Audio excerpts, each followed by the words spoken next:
చాలామందికి ఆత్మీయ జీవితంలో ఎందుకని చిన్న చిన్న వాటికే తత్తరపాటు, ఎందుకని తొందరపాటు, ఎందుకని తల్లడిల్లిపోతున్నాము, ఎందుకని మనం అసలు స్థిరముగా పరిస్థితులను ఎదుర్కోలేకపోతున్నామంటే మనకి ఏముందంటే జ్ఞానం ఉంది కానీ అనుభవ జ్ఞానము రావట్లేదు.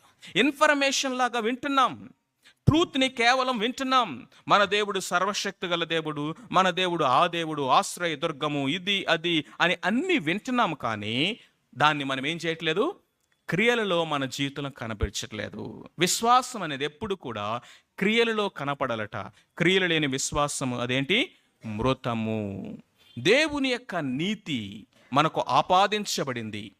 ఆపాదించబడిన నీతితో ఆగిపోకూడదు, ఆచరణాత్మకమైన నీతి కూడా కావాలి.